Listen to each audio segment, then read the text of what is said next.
Hi everyone, ఎలా ఉన్నారు? అందరూ బాగున్నారు అనుకుంటున్నాను. ఓకే, ఆల్రెడీ మనం ఒక 15 మినిట్స్ పీవైక్యూ సిరీస్ కంటిన్యూ చేస్తున్నాం. ఆల్రెడీ 2 పార్ట్స్ చేసాం. ఒకవేళ అవి చూడలేకపోతే మీరు ఈ ప్లేలిస్ట్లో ఉంటాయి, వెళ్ళి ఒకసారి ఆ రెండు చూడండి. ఓకే, ఈరోజు పార్ట్ 3 డిస్కస్ చేసుకుందాం. ఓకే, నెక్స్ట్ పార్ట్ 3లో ఫస్ట్ క్వశ్చన్. ఓకేనా, ఈరోజు కూడా మంచి మంచి క్వశ్చన్లు ఉన్నాయి. ఓకేనా, first consider length of a wire of a resistor R. What is the new resistance if it is the uniformly stretched to twice this original length? ఓకేనా, ఏం అడిగాడు? Consider length of wire of the resistance R అంటే ఒక wire యొక్క resistor first ఎంత are అన్నాడు. ఇప్పుడు ఏం చేశాడు ఆ తర్వాత? What is the new resistance uniformly stretched to the original length అంటే ఒక వైర్ని పట్టుకొని స్ట్రెచ్ చేశాడంట. ఫస్ట్ ఇలా ఉన్న వైర్ని ఇలా పట్టుకొని స్ట్రెచ్ చేశాడు అంటే సాగదీశాడు అనమాట. ఓకే, ఇట్లా పెంచాడు. ఎంత?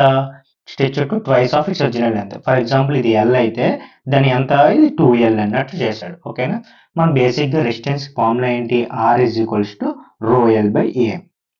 ఇందులో చూసుకున్నట్లయితే రో అనేది కాన్స్టెంట్, ఎందుకంటే మనం మెటీరియల్ చేంజ్ చేయలేదు. ఓకేనా, సేమ్ మెటీరియల్ కాబట్టి ఇది కాన్స్టెంట్ కింద మనం చూసుకుంటాం. ఇక్కడ ఏం చేంజ్ చేశాడు? లెంత్ చేంజ్ చేశాడు. నెక్స్ట్ లెంత్ చేంజ్ చేశాడంటే ఇది పెద్దది ఉంది, ఇది సాగదీస్తున్నప్పుడు కూడా ఈ ఏరియా అనేది తగ్గిపోదా? మ్యాక్సిమం తగ్గిపోదు. అంటే ఇది కూడా వేరియబుల్. ఈ రెండు కలిపి వేరియబుల్ అనుకోండి. ఓకేనా, ఈ రెండు వేరీ అవుతున్నాయి అంటే లెంత్ ఏరియా అనేది వేరీ అవుతుంది. అప్పుడు మన ఫార్ములా ఏమవుతుంది? R directly proportional to I, L sorry and inversely proportional to A. Okay, అర్థమైందా లేదా? ఇక్కడ ఈ ఇదే ఇన్స్టెంట్ పట్టుకొని మనం ముందుకి వెళ్తూ ఉంటాం అంటే. ఓకేనా, R is directly proportional to L by A. Okay, next ఇక్కడ ఏం చూసుకుంటామంటే ఫస్ట్ ఆర్ కండిషన్. ఫస్ట్ కండిషన్లో కండిషన్ ఆర్ అనుకుందాం. R1 is equals to R. Length first కండిషన్లో L1 is equals to L. Second కండిషన్లో R2 ఈజ్ ఈక్వల్స్ టు మనకు తెలియదు, ఇదే ఫైండ్ అవుట్ చేయాలి. ఓకేనా, L2 ఈజ్ ఈక్వల్స్ టు ఎంత? This is twice the length of L1. Twice the length of L1 that is 2L అనుకోండి. Okay, కానీ area తెలియదు మనకి. A1 తెలీదు. ఫర్ ఎగ్జాంపుల్ A1 ఏ అనుకోండి. ఓకేనా, A1 ఏ అనుకోండి. ఓకే, A2ని ఏమనుకుంటారో ఇప్పుడు చూద్దాం. మనకి తెలియదు కానీ వాల్యూమ్ ఒకటే. ఓకే, వాల్యూమ్ అనేది సేమ్గా ఉంటుంది, ఎందుకంటే ఎక్స్ట్రాగా ఏమి చేయలేదు కాబట్టి వాల్యూమ్ అనేది సేమ్గా ఉంటుంది. అంటే ఇక్కడ L1 A1 is equals to L2 A2 అనుకోండి. అనుకున్న తర్వాత మనకి A2 కదా కావాలి. A2 కావాలంటే A2 is equals to L1 A1 by L2. Sorry, okay. ఇప్పుడు ఏంటి? L1 is equals to L into A1 is equals to A, L2 is equals ఎంత? 2L. ఓకేనా, దెన్ ఇక్కడ ఏమవుతుంది? L క్యాన్సిల్ అయిపోతుంది అంటే ఆబ్వియస్గా A2 ఏమవుతుంది? A2 is equals to A by 2 అవుతుంది. అర్థమైందా లేదా? A2 is equals to A by 2. ఇప్పుడు మనకి ఇవి ఉన్నాయి కదా. ఓకే, నెక్స్ట్ ఏంటి?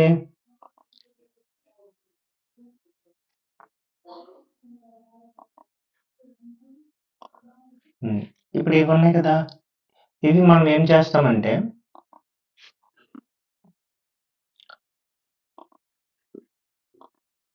ఏదైతే ఇందాక మనం తీసుకున్నామో ఏంటి?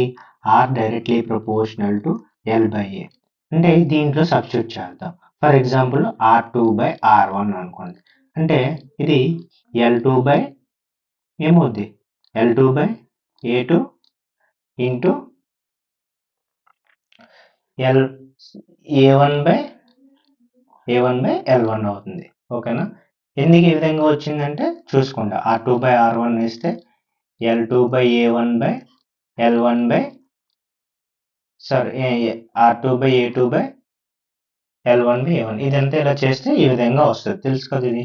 ఇప్పుడు ఈ R2 ఇటు నుంచి R1 ఇటు తీసుకొని వచ్చి ఒక్కొక్క దాని ఫామ్లో వేసుకోండి. L2 అంటే ఏంటి? L2 అంటే 2L. ఓకేనా, L2 అంటే 2L. A1 అంతా A. ఓకేనా, నెక్స్ట్ ఎంత? A2 ఎంత? A2 వాల్యూ ఎంత? A2 వాల్యూ మనకు వచ్చింది A బై 2. ఓకేనా, A బై 2. ఓకేనా, A/2. నెక్స్ట్ L1 ఎంత వచ్చింది? L1 Lఏ. ఇప్పుడు ఇందులో క్యాన్సిల్ అవి ఏమైనా ఉన్నాయా? ఉన్నాయి. L cancel, A cancel. Then ఏమవుతుంది? R2 ఈజ్ టు ఇక్కడ న్యూమరేటర్లో ఉన్నది పైకి వెళ్తుంది, అంటే R2 is to R1 into 4. అంటే ఫైనల్గా ఆన్సర్ ఏమవుతుంది? R2 is to 4 into R1. అంటే చూసుకోండి, ఇక్కడ ఫస్ట్ క్వశ్చన్లోనే చూసుకోండి. ఓకేనా, అంటే 4R1. ఓకే, అర్థమైందా? ఒక రెసిస్టర్ని స్ట్రెచ్ చేస్తే దాని రెసిస్టర్ ఏమవుతుందంటే డబల్ స్ట్రెచ్ చేస్తే 4R అయ్యింది. అంటే నార్మల్గా ఇది ఫుల్ ప్రాసెస్. ఈ ప్రాసెస్ మన కాంపిటేటివ్ ఎగ్జామ్లో వర్క్ అవ్వదు. అందుకే ఏం చేస్తాం, దీనికి షార్ట్ కట్ ఉంది. ఏంటి షార్ట్ కట్ అంటే R new is equals to R old అంటే n² ఇంటూ ఆర్ ఓల్డ్ అంటే పాత ఉన్న రెసిస్టర్. ఓకేనా, ఈ విధంగా చేయొచ్చు. ఇప్పుడు n² ఎంత తీసుకోవాలంటే డబల్. ఇప్పుడు ఇక్కడ డబల్ చేశాడు కాబట్టి then R2 is equals to n² అంతా double, 2² into first one R, అందుకే 4R. therefore R2 is equals to 4R. This is the final answer. Short కట్లో ఎంతసేపు వచ్చింది? జస్ట్ ఇది. This is the shortcut. We have to remember this one. ఓకేనా, n². For example 3 times stretch అంటే R2 is equals to 3² into R old R, అంటే 9R. 3 times stretch చేస్తే ఎంత అవుతుంది? 9R అవుతుంది. ఓకే, therefore ఇక్కడ మాత్రం డబుల్ స్ట్రెచ్ కాబట్టి answer 4R is the right answer. Okay, next క్వశ్చన్కి వెళ్ళిపోదాం. ఓకే, నెక్స్ట్ ఏంటి? Consider parallel circuit with 4 resistors ని ఒక ప్యారలల్ సర్క్యూట్ లో 4 రెసిస్టర్స్ అంట. ఓకే, ప్యారలల్ సర్క్యూట్ అంటే ఏంటి? వోల్టేజ్ సేమ్ గా ఉంటుంది, కరెంట్ డివైడ్ గా అవుతుంది. తెలుసు కదా, అది అందరికీ తెలిసిన విషయమే. మాకెందుకు అట్లా చెప్పడం అంటే చెప్పాలి, తప్పదు. 1, నెక్స్ట్ 2, నెక్స్ట్ 3, నెక్స్ట్ 4 రెసిస్టర్స్ నేను డ్రా చేసుకున్నాను. ఓకేనా, కొంచెం అడ్జస్ట్ అవ్వండి. Okay, writing. ఓకే, వాల్యూస్ ఏంటంటే 100 ohms, 50 ohms, next 25 ohms and X ohms. ఇవ్వండి, వరుసగా ఇచ్చారు. 100, 50, 100, 50, 25 and X ohms. What is the value of X? Current through the 20 ohm resistor is 5 ohms. ఇక్కడ ఏమి ఇచ్చాడు? ఇది ఓమ్స్. ఇక్కడ కరెంట్ ఇచ్చాడు. ఎంత ఇచ్చాడు? 25 ohms రెసిస్టర్ దగ్గర కరెంట్ 5 amperes ఇచ్చాడు. ఓకేనా, అంటే total current of supply will be 15 amperes అన్నాడు. టోటల్ కరెంట్ అండ్ సప్లైలోంచి సార్ నీకు ఇక్కడ ఏమి ఇచ్చాడో తెలియదు. కరెంట్ సోర్స్ అని ఎలా తీసుకుంటారు? సప్లై నుంచి 15 amps వస్తుందని తీసుకోవాలి. అంటే డైరెక్ట్గా నువ్వు ఇక్కడ 15 amps అని వస్తుందని తీసుకోవాలి. ఏం అడిగాడు? What is the value of X అన్నాడు. అంటే ఇక్కడ ఏం అడిగాడు? ఈ యొక్క వాల్యూ ఎంత అని అడిగాడు. ఓకేనా, ఎక్స్ వాల్యూ ఎంత అని అడిగాడు. ఓకే, ఎక్స్ అంటే ఫర్ ఎగ్జాంపుల్ రెసిస్టర్ ఫార్ములా ఏంటి? V is equals to IR. Ohms లో తెలుసు కదా, అంటే దాన్ని బట్టి R is equals to V/I. అంటే వోల్టేజ్ కరెంటు. ఓకేనా, వోల్టేజ్ కరెంటు తెలిస్తే సరిపోద్ది. ఇక్కడ వోల్టేజ్ నీకు ఎంత వస్తుంది తెలుసా? ప్యారలల్ లో ఎప్పుడూ కూడా వోల్టేజ్ సేమే. ఆల్రెడీ ఒక దాంట్లో మనం ఇచ్చాడా లేదా? ఇచ్చాడు వోల్టేజ్. ఎంత ఇచ్చాడు వోల్టేజ్? ఒక దాని దగ్గర అంటే ఈ యొక్క రెసిస్టర్ దగ్గర వోల్టేజ్ ఎంత? ఈ యొక్క కరెంట్ ఉంది, ఈ యొక్క రెసిస్టర్ ఉంది. దెన్ డ్రాప్ ఎంత అవుతుంది? వోల్టేజ్ అక్రాస్ 25 ohms ఎంత అవుతుంది? 5 into 25. Then 125 volt is the drop. ఓకేనా, ఈ వోల్టేజ్ ఎంత అవుతుంది? 125. ఇక్కడ వోల్టేజ్ అయినా ఇక్కడ అంతా సేమ్. ప్యారలల్ లో వోల్టేజ్ ఎప్పుడు కూడా సేమ్ కాబట్టి V is equals to all V100, V50 ఏదైనా సరే V125 వోల్ట్ సేమ్. ఓకే, కానీ మనకు I కావాలి. I కావాలి అంటే ఏం చేయాలి? ప్రతి దాంట్లో కూడా బ్రాంచ్ లో కరెంట్ మనం ఫైండ్ అవుట్ చేయాలి. ఇక్కడ ఫైండ్ అవుట్ చేయాలి, ఇక్కడ ఫైండ్ అవుట్ చేయాలి, ఇక్కడ ఫైండ్ అవుట్ చేయాలి. అప్పుడు ఇదే కదా మనం తీసుకోవాలి, అవునా కదా? ఇక్కడ ఎక్స్ వాల్యూ కావాలి అంటే ఆర్ ఉన్న వోల్టేజ్ బై ఐ కరెంట్ రెసిస్టర్లో ఉన్న ఎక్స్ ఫైండ్ అవుట్ చేస్తే మనకు వస్తుంది కదా. అంటే ఇప్పుడు ఇక్కడ వోల్టేజ్ తెలుసు కదా, సేమ్ అక్రాస్గా ప్రతి దాని దగ్గర 125 వోల్ట్స్ ఉంటుంది. ఇప్పుడు I is equals to short cut ఎలాగా, ఇట్లా దీనికి V is equals to IR. ఇది ఒక ట్రయాంగిల్ అనుకోండి, ఇట్లా గుర్తుపెట్టుకోండి. ఓకే, ఇలా గుర్తుపెట్టుకుంటే ఇప్పుడు నీకు I కావస్తే V పైన ఉంది, కింద అంటే I is equals to V by R. ఇక్కడ వోల్టేజ్ అంతా 125 అనేసి అంతా 1.25 ఆమ్స్, అంటే ఇక్కడ కరెంట్ అంతా 1.25 ఆమ్స్. ఇది ఫస్ట్ దాంట్లో. నెక్స్ట్ సెకండ్ దాంట్లో ఎంత, సెకండ్ దాంట్లో I is equals to V by R. V అంతా ఇక్కడ 125, R అంతా 50. 50 అంటే 5 10 0, 5 2 0, 5 5 0, అంటే ఇది 2.5 ఆమ్స్. ఓకే, అంటే ప్రతి దగ్గర కరెంట్ వచ్చింది, అవునా సారీ. అంటే ఇప్పుడు I ఏమవుతుంది, obviously I is equals to total currents, వస్తున్న కరెంట్. సూపర్, అయితే చూద్దాం అవన్నీ. Sorry,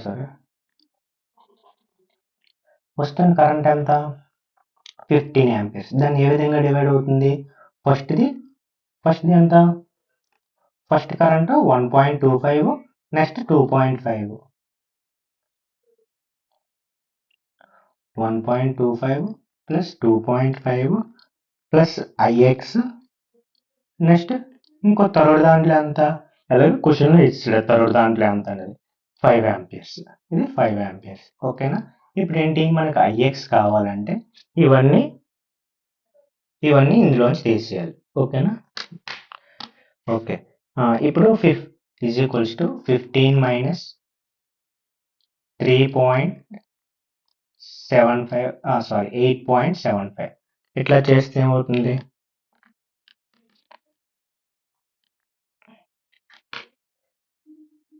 okay 6.25. Okay, IX is equals ఎంత అవుతుంది, 6.25 ఆమ్స్ వస్తుంది. ఇప్పుడు IX వచ్చింది కదా, మనకి ఏం కావాలి, R రెసిస్టెన్స్ వాల్యూ కావాలి. దీని నేను ఇందాక చెప్పాను, ఇక్కడ ఏం చెప్పాను, రెసిస్టెన్స్ కావాలి అంటే రెసిస్టెన్స్ క్లోజ్ చేయండి. క్లోజ్ చేస్తే ఏమున్నాయి, V బై I ఎలాగుంది, కిందకి మీదకి ఉంది, అంటే resistance is equals to V by I. V అంతా 125 వాట్స్, I అంతా 6.25. దీన్ని ఎలా రాసుకోవచ్చు, 125 బై 625 ఇంటూ 100. అర్థమైందా లేదా, ఎలా రాసుకున్నాను, 25 3 0, సారీ 25 5 0, ఓకే 25 25 0, 1 0 4 0, అంటే 5 4 0 అంతా 20 ohms. అంటే R వాల్యూ అంటే X వాల్యూ అంతా 20 ohms. ఆన్సర్ అంతా 20 ohms. Okay, answer is B is the right answer. అర్థమైందా లేదా, ఓకేనా. ఏమైనా డౌట్స్ ఉంటే కామెంట్ చేయండి, నేను పక్కాగా మీకు మళ్ళీ ఎక్స్ప్లెయిన్ చేయమన్నా చేస్తాను. ఓకేనా. Next third question, for the given circuit shown the current supplied by the battery. ఇందులో ఏం అడిగాడంటే బ్యాటరీ నుంచి ఎంత కరెంట్ సప్లై చేస్తుంది అన్నాడు. మనకు ఓమ్స్ లో తెలుసు కదా, P is equals to IR. Next ఇంకోటి ఏంటి చెప్పాను ఇందాక ఒకటి చెప్పాను కదా, ఎలాగా, ఇలా చెప్పాను.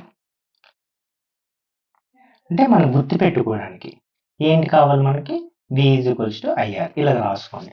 మనకి ఇక్కడ ఏం అడిగాడు, కరెంట్ అడిగాడు, అంటే I is equals to V by R. మనకి ఈక్వివాలెంట్ రెసిస్టెన్స్ ఫైండ్ అవుట్ చేయడం వచ్చు కదా, అంటే ఇదంతా కలిపి ఒక రెసిస్టర్ కింద మార్చేయాలి. ఇదంతా కలిపి ఒక రెసిస్టర్ కింద మార్చేసి మనం అప్పుడు ఆ రెసిస్టర్ వోల్టేజ్ వాల్యూ వేస్తే కరెంట్ వస్తుంది. ఈజీ ఏం లేదు. ఓకేనా. ఇప్పుడు చూసుకున్నట్లయితే ఇలా సర్క్యూట్ ఉందని ఫస్ట్ భయపడకూడదు. ఓకేనా, ఇది ఎలాగుంది, ఇక్కడ నుంచి ఇక్కడ కనెక్ట్ అయింది, అవునా లేదా, మధ్యలో ఏం లేదు, అంటే ఇది అంటే ఇక్కడ కనెక్ట్ అయింది, అంటే దీన్ని ఇక్కడ నేను తేవచ్చా తేవచ్చు. అంటే ఇప్పుడు ఇందులో చూసుకోండి, ఇక్కడ దీని డయాగ్రామ్ ఎలా చేస్తానంటే ప్లస్ మైనస్, నెక్స్ట్ ఇది ఉందా, ఈ పాయింట్ ఏ ఏ ఏ ఏ ఇదే వైర్ ఇదే వైర్ అంటే ఏ ఇక్కడికి వచ్చింది, అంటే ఈ రెసిస్టర్ దగ్గర 12 ohms పెట్టాను. ఓకేనా. నెక్స్ట్ ఇక్కడ ఏంటుంది, ఇది B అంటే అవునా కదా, ఇదంతా బిఏ కదా, బి. అంటే ఇదంతా ఇలాగే ఇదంతా ఒకటే వైర్ ఇంక మధ్యన ఏం ఎలిమెంట్ లేదు. అంతా ఒకటే. అంటే ఇక్కడ బి అంటే ఏకి బికి మధ్యలోనే 8 ఓమ్స్ కూడా ఉంది. ఓకేనా? అంటే ప్యారలల్‌లో కనెక్ట్ అయ్యి ఉన్నాయి. చూసారా? ప్యారలల్‌లో కనెక్ట్ అయ్యి ఉన్నది. ఓకేనా? 8 ఓమ్స్. వచ్చిందా లేదా? ఓకే. ఇప్పుడు ఈ 2 రెసిస్టర్లు ఎలా ఉన్నాయి? ప్యారలల్‌లో ఉన్నాయి. ప్యారలల్‌లో ఉంటే ఫార్ములా ఏంటి? చెప్పండి. ప్రొడక్ట్ ఆఫ్ న్యూమరేటర్‌లో ప్రొడక్ట్, డినామినేటర్‌లో సమ్. 12 + 8 20. దెన్ ఆర్ ఈక్వివలెంట్ వస్తుంది. అవునా కాదా? 4 టేబుల్‌తో 4 3 జర్ 4 5 జర్ 8 3 జర్ 24. 24/5 అంటే 4.8. This is the R. మనకి ఏమడిగాడు? ఏమడిగాడు? ఏమడిగాడు? ఐ అడిగాడు. ఐ అంటే V/R. ఇందాకే చెప్పాను. ఐ అంటే V/R. అంటే V ఎంత? 24. ఎంత? 4.8. దీన్ని I ఈజ్ ఈక్వల్స్ టు అనుకోండి. ఓకేనా? దీన్ని ఎలా రాసుకోవచ్చు? 24/48/10ని ఇక్కడ చేశాను 10. 12 2 24, 12 3 ఓకేనా? 20/3. ఆప్షన్స్ ఎలా ఇచ్చాడు? 20/3 ఉందా?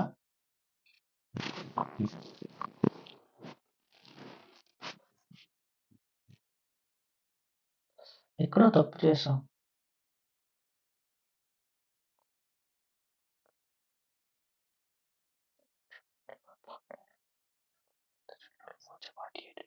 సారీ, 12 4 జా 48 కదా? సారీ, 12 4 జా 48. అంటే 4 2 20, 20/4 అంటే 4 1 0 4 1 0 5 0. అంటే I ఈజ్ ఈక్వల్స్ టు ఎంత వచ్చింది? 5 ఆంపియర్స్ వచ్చింది. ఓకేనా? I is equals to 5 amperes. Option A is the correct answer. ఓకేనా? Next 14th question. ఓకేనా? Determine the potential difference in voltage in volts between the ends of a conductor when the conductor has a conductance of 0.4 Simon and carrying a current of 8 amps. అంటే ఇక్కడ నీకు ఏమి ఇచ్చాడు? Given డేటాలో conductance ఇచ్చాడు. అంటే conductance value జీతో indicate చేస్తాం. 0.4 Siemens are మోహ్స్ అని అనుకోవచ్చు. ఓకేనా? నెక్స్ట్ ఇంకోటి కరెంట్ ఎంత ఇచ్చాడు? 8 amps. అదే ఓమ్స్ లా చూసుకున్నట్లయితే ఏంటి ohm's law? V is equals to IR అవునా కదా? కానీ కండక్టెన్స్ చూసుకున్నట్లయితే I is equals to VG. దీన్ని ఎలా గుర్తుపెట్టుకోవాలి? ఐ ఆమ్ వెరీ గుడ్ అంటే దానికి ఒక ట్రయాంగిల్ ఉంటుంది కదా, దీనికి ఒక ట్రయాంగిల్ ఉంటుంది కదా, ఇట్లాగా వేసుకోండి. వేసుకొని ఏం చేస్తారు? I am very good IVG. మనకి ఏం కావాలి? ఇక్కడ ఏం అడిగాడు? డిటర్మైన్ ద పొటెన్షియల్ డిఫరెన్స్ అంటే వోల్టేజ్ అడిగాడు. అంటే వోల్టేజ్ని మూయండి. మూసాను లేదా? వోల్టేజ్ మూసాను అంటే కరెంట్ మీద కింద ఇది వచ్చింది, కండక్టెన్స్ వచ్చింది. అంటే voltage is equals to I/G.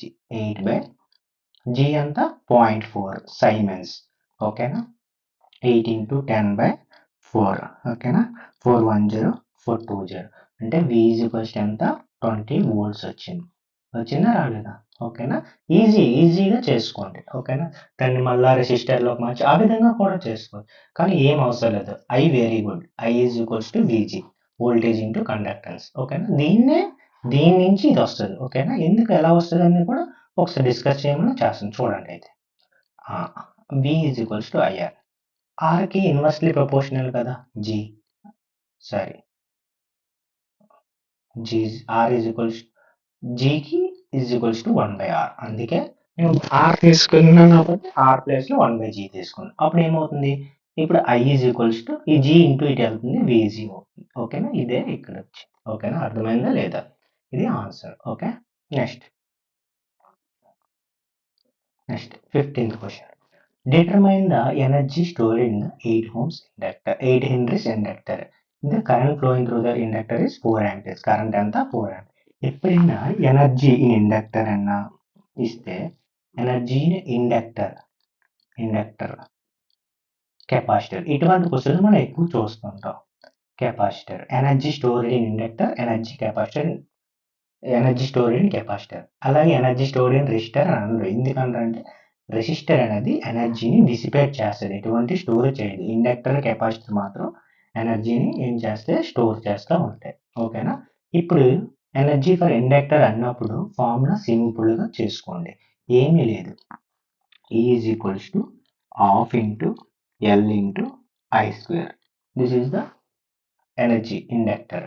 అంటే ఇండక్టర్ వాల్యూ ఇండక్టర్లో ఫ్లో అవుతున్న కరెంట్. అదే కెపాసిటర్కి వచ్చేటప్పటికి is equals to half into voltage across the capacitor into C square is the energy stored in capacitor, energy stored in inductor.